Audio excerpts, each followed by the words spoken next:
Olá pessoal, tudo bem? Dando sequência ao vídeo anterior sobre o P4, vamos ver agora esse repositório aqui que possui alguns exemplos, arquivos de exemplo para P4, diferentes cenários de rede.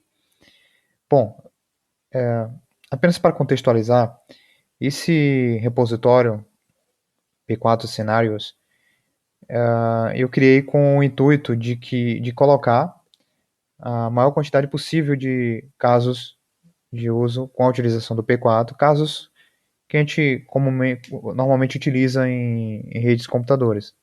Então aqui eu já tenho, o que que a gente tem aqui?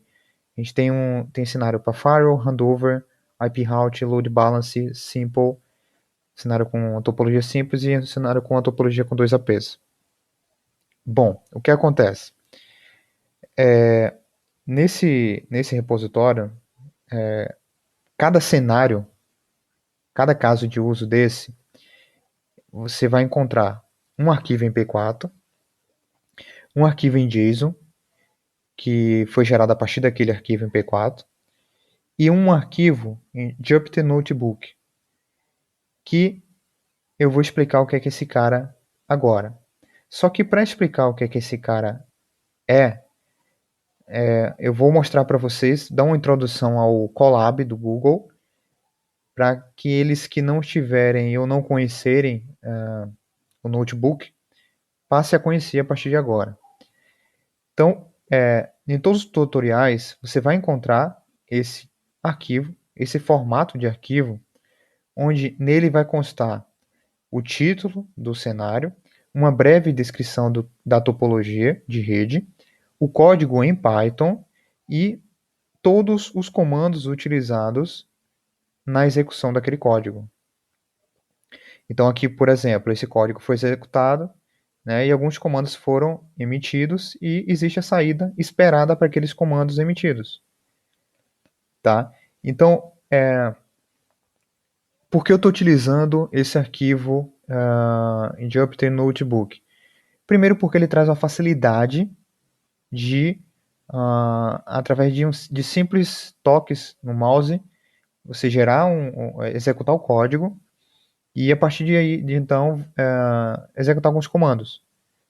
E nesse caso aqui, você observa que uma vez você sabendo o código ao qual você vai executar, os comandos que foram executados e as saídas dele, você pode confrontar com os resultados obtidos no seu computador e verificar se realmente a saída corresponde àquilo que se espera, tá? Eu vou mostrar para vocês, então, uma introdução breve do Colab para indicar como é que esse arquivo, por exemplo, ele pode ser gerado.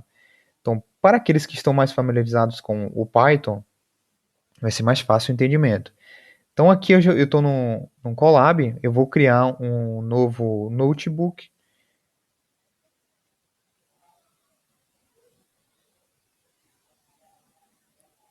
Vou fechar essa página, o notebook está sendo criado. Então, acabei de criar um notebook, e esse notebook, ele vai ser executado em algum servidor do Google. Existe um conceito de células, então aqui a gente tem, por exemplo, a gente tem uma célula aqui, e quando eu faço isso aqui, ó, A é igual a 1, e dou um Ctrl Enter, ou podia também clicar no botão Play aqui, essa célula, ela vai ser executada de acordo com a instrução que eu pus na célula, dentro dela. Qual foi a instrução que eu pus? A igual a 1. Então, em algum servidor do Google, essa instrução foi executada e lá diz, ó, A é igual a 1. Aqui a gente tem informação de disco, de memória RAM. Se você quiser incrementar, né, com mais recursos, é possível. Mas enfim.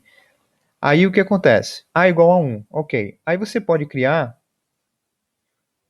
Na verdade, era melhor ter criado antes. Eu não sei se eu vou conseguir modificar aqui, levar para cima. Consigo. Então, antes de fazer A igual a 1, na verdade, eu vou fazer o seguinte. Eu vou criar um título dizendo meu primeiro arquivo no Colab. Dou um Ctrl Enter para executar. Está aqui a execução. Essa formatação é a formatação no Markdown. Então, se você está acostumado a trabalhar com Markdown também, vai ver que a formatação é a mesma, tá? Então, ok, executei lá o meu primeiro arquivo do Colab, executei a célula, disse lá que A é igual a 1, eu vou criar mais uma célula de código e dizer aqui, ó, print A. Quando eu dou um print A e insiro Ctrl Enter, o que a gente espera, né, no Python, que seja impresso o valor de A. Então aqui está sendo impresso o valor de A. O valor de A é igual a 1. Então, observe que ele é bastante simples, eu não precisei instalar o Python, não precisei instalar nada, na verdade, apenas abri o Colab e executei as instruções em cada célula. Se porventura eu alterar o valor de A é igual a 2, dou um Ctrl Enter, a instrução ela vai ser atualizada, A é igual a 2, só que eu preciso executar, né, a célula seguinte para que ele recupere o valor novo de A. Então, A é igual a 2, agora está lá, A é igual a 2. Então, dada essa breve introdução, esse arquivo criado aqui, que tem a mesma extensão, observe, a extensão é a mesma, tá? Ela foi criada de forma similar. Então, aqui a gente tem estilo Markdown e aqui a gente tem código em Python. Eu poderia utilizar esses arquivos, ou esse arquivo, ou os demais arquivos dos outros cenários no Colab. De certa forma, eu poderia, se estivesse com os recursos, por exemplo, com o Mininet Wi-Fi instalado ou essa máquina vinculada à minha, de forma que, ao executar os comandos ou o código, ele conseguisse interpretar, né, esse conteúdo e todos os pacotes que estão instalados. Como não é o caso no momento, então o Colab ele vai servir apenas de introdução e a gente vai partir para o Jupyter Notebook. Tá? O Colab ele é totalmente baseado no Jupyter Notebook, então a forma de utilização é a mesma. Então o que eu vou fazer aqui? Eu tenho um diretório já, ou repositório já baixado na minha máquina, então eu vou acessar aqui P4 cenários, tá aqui o P4 cenários, e vou rodar o Jupyter Notebook com allow root. Porque o Mininet Wi-Fi ele exige a execução de root, né, a permissão de root para que ele seja executado. Eu vou abrir esse linkzinho aqui, pronto. Uma vez que eu executei o Jupyter dentro do diretório do P4 Scenarios, que é o nosso repositório de trabalho aqui, os arquivos que vão aparecer aqui serão exatamente aqueles que estão lá dentro do diretório, organizado de forma que os arquivos na parte superior, por padrão, são os arquivos do notebook. Então, nesse vídeo eu vou mostrar o funcionamento de dois desses cenários. O primeiro cenário vai ser o cenário simples, como a gente pode utilizar o cenário simples, e em seguida o cenário de handover. Muita gente tem dúvidas sobre handover, então vou mostrar o de handover também. Então, partindo para o cenário simples, eu vou abrir aqui dois arquivos do cenário simples, depois eu vou dizer o porquê dois. Então, daqui a topologia simples. Então, o que é que eu vou fazer? Eu vou, nesse código, eu vou dar um Ctrl Enter para executar nessa célula. Ctrl Enter. Pronto, o código está executado. Observe que eu não precisei utilizar a CLI. É como se tivesse utilizado a CLI, mas eu não precisei utilizar. E o código foi executado e eu estou dentro da CLI do Mininet Wi-Fi. Por que eu vou abrir duas? Porque eu tenho essa outra aba aqui aberta. O que acontece é o seguinte.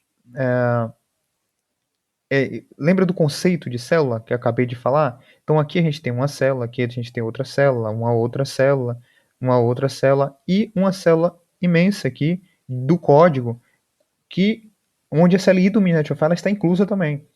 Então, os comandos que a gente vai emitir na CLI, infelizmente, elas não vão ser executados de forma automática. A gente tem que colocar manualmente na CLI. Então, por isso que eu abri uma outra página aqui para a gente utilizar como pesca. Eu vou pular isso aqui, porque isso aqui não faz parte do código. Foi um resto de execução que eu acabei deixando aí. Mas vamos partir para o primeiro comando, que é exatamente o comando. Se a gente voltar aqui, ó, é o mesmo comando, abrir o simple, vai ser o mesmo comando que está lá dentro do arquivo simple, aqui, cadê? Aqui, lá no GitHub, tá? Então, eu vou copiar, dar um Ctrl+C, e vou dar um Ctrl V na CLI aqui, ok, dou um Enter, tá aqui a saída, observe que a saída é a mesma saída que foi apresentada na execução, que está disponível no GitHub. Eu vou pegar até no GitHub que é melhor, vou fechar isso aqui. E vamos para... Sim, esse comando ele só mostra as tabelas existentes, né? Em seguida, a gente vai emitir esse comandozinho aqui para saber o que tem naquela tabela. Então, tem um table dump, observe que não existe nada, nenhuma informação inserida naquela tabela. E, em sequência, a gente vai emitir um ping entre STA1 e STA2. A gente vai ver que não vai haver ping entre esses dois nós. Observe que a saída aqui esperada é o que? De 100% de pacote perdido, foi enviado um pacote e ele vai ser perdido. Então, 100% de pacote perdido vai ser o mesmo resultado que a gente vai obter aqui, ó, 100% de pacote perdido. Então, o que acontece? Para a gente permitir a comunicação entre STA1 e STA2 nessa topologia de rede, o ponto de acesso 1 ele tem apenas uma porta, identificada como porta de número 1, e nessa porta de número 1 tem duas estações conectadas a ele. Só que essas duas estações não podem se comunicar entre si porque não existe uma instrução que permita a comunicação entre elas. Então, o que a gente vai fazer aqui, basicamente, é permitir a comunicação entre esses dois nós. Então, através desse comando aqui, ó, a gente faz um match. Então, aquilo que tiver como destino H1, ele sai pela porta 1. Então, aquilo que tiver como destino H1 sai pela porta 1, comando emitido com sucesso, informação inserida na tabela. E depois o que tiver como destino H2, ele vai sair também pela porta 1, porque é a mesma porta, a única porta do ponto de acesso 1. Pronto. Feito isso, qual é o próximo comando? Fazer o ping entre STA1 e STA2. Agora, certamente um ping vai ser possível. Daqui agora a comunicação vai possível. De todos os comandos que a gente utilizou aqui agora, os anteriores, as saídas são exatamente as mesmas que foi obtida aqui no arquivo que está disponível no GitHub. Com exceção dessa do ping. Porque com o ping a gente não tem como controlar, né? É algo que é variável. Então, aqui, por exemplo, o ping, a gente teve essa latência, 0.6, e aqui já teve um pouco mais de 1 segundo. Então, isso aí vai variar um pouco. O que importa aqui é que há comunicação entre os nós, e esse é o resultado esperado. Então, tá aí a comunicação.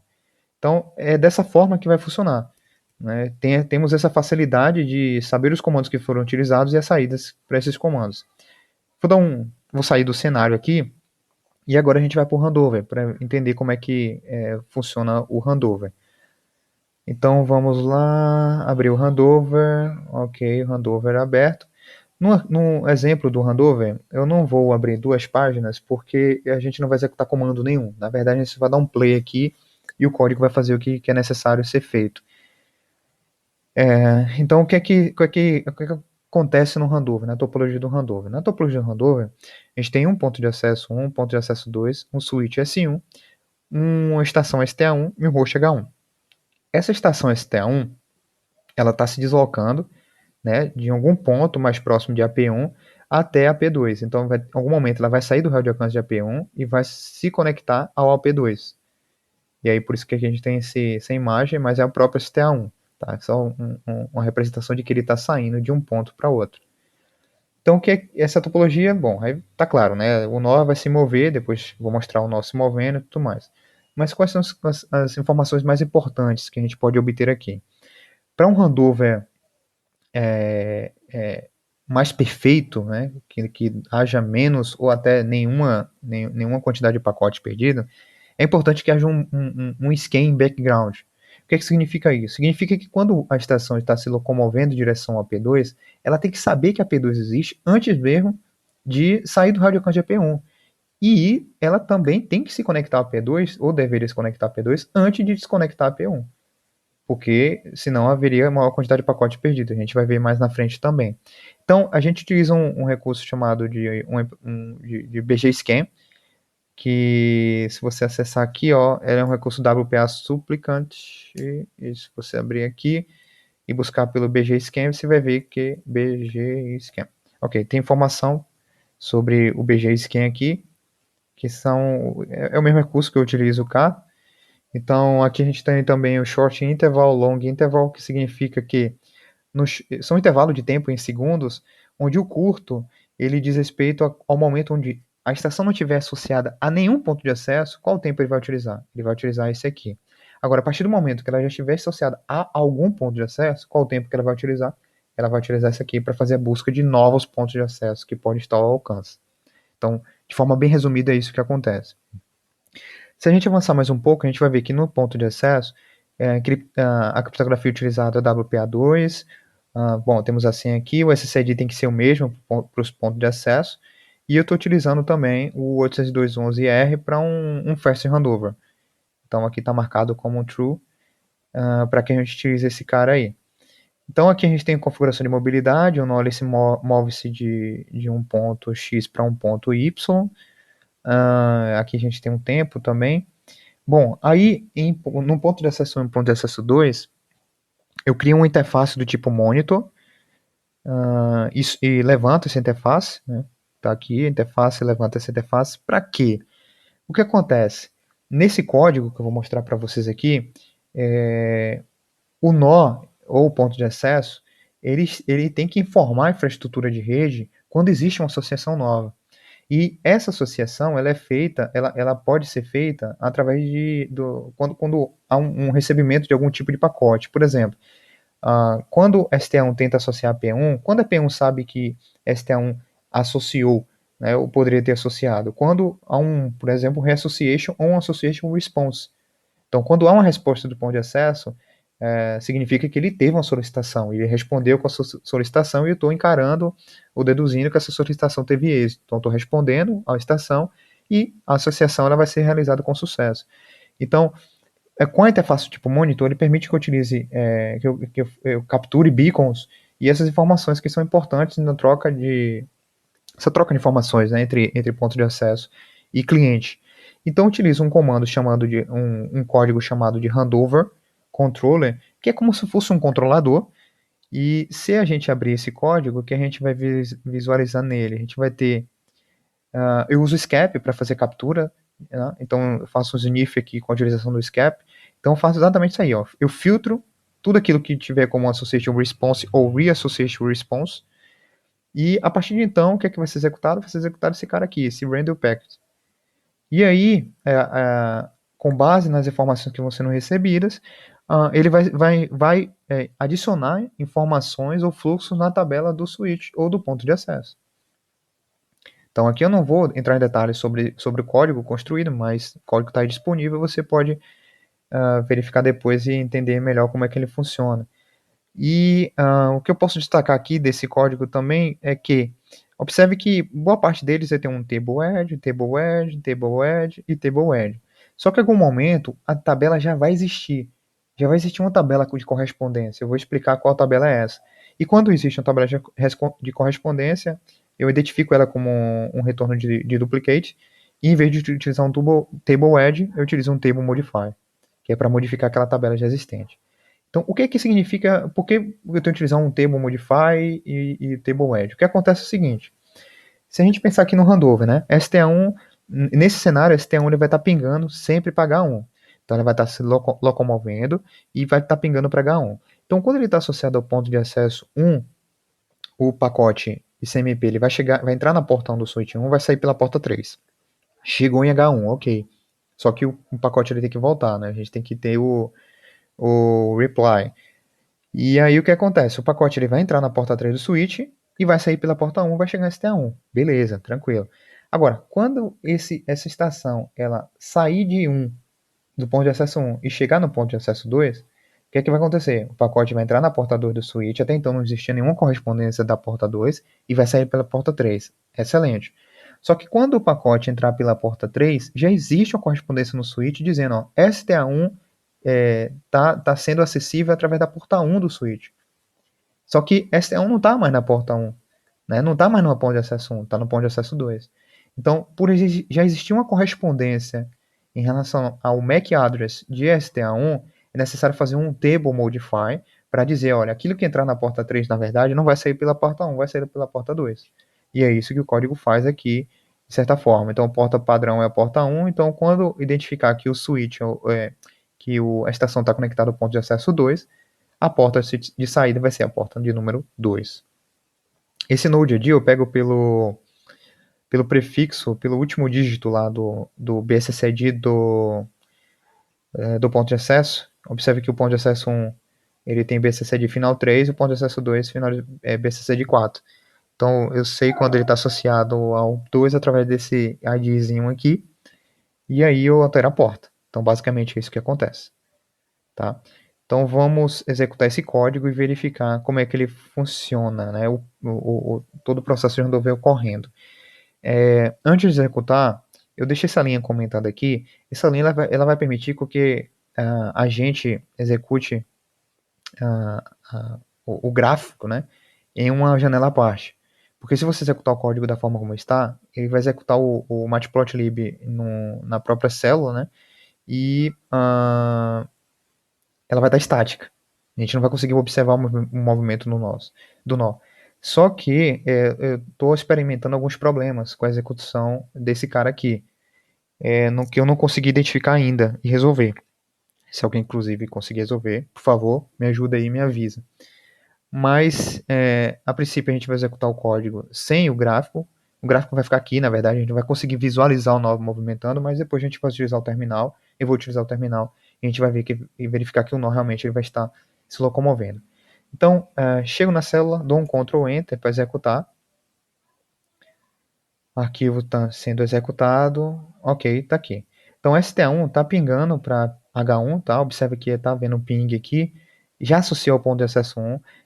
Quando ele associa ao ponto de acesso, aquele código, esse código aqui, ele vai criar alguns eventos que nada mais é do que a impressão do que foi das informações de tabelas inseridas tanto no ponto de acesso quanto no switch.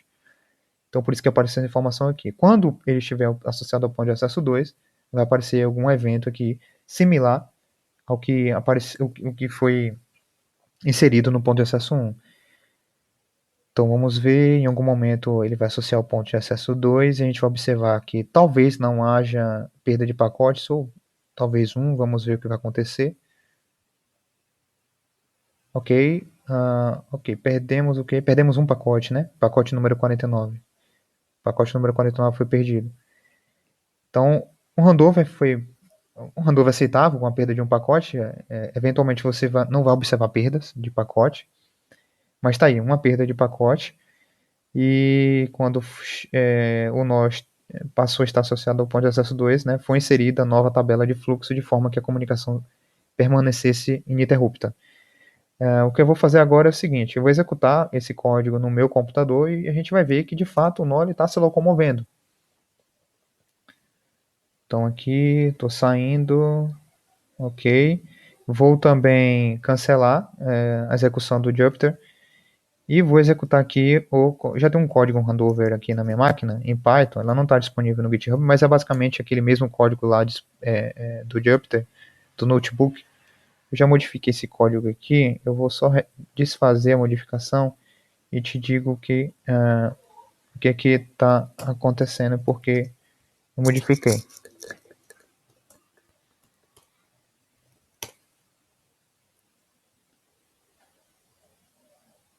Então, executando o código, está aqui o código executado. O nó está se locomovendo, observe que o nó de fato está se locomovendo. Então, ping lá ocorrendo. E a gente está fazendo a mesma execução que foi feita lá no Jupyter. Então, está aqui o ping. Vamos observar aqui quando... na verdade, antes de sair do ponto de acesso, do raio de alcance de ponto de acesso 1, ele vai associar o ponto de acesso 2. A gente vai poder observar isso aqui. Graças ao BGScan, né?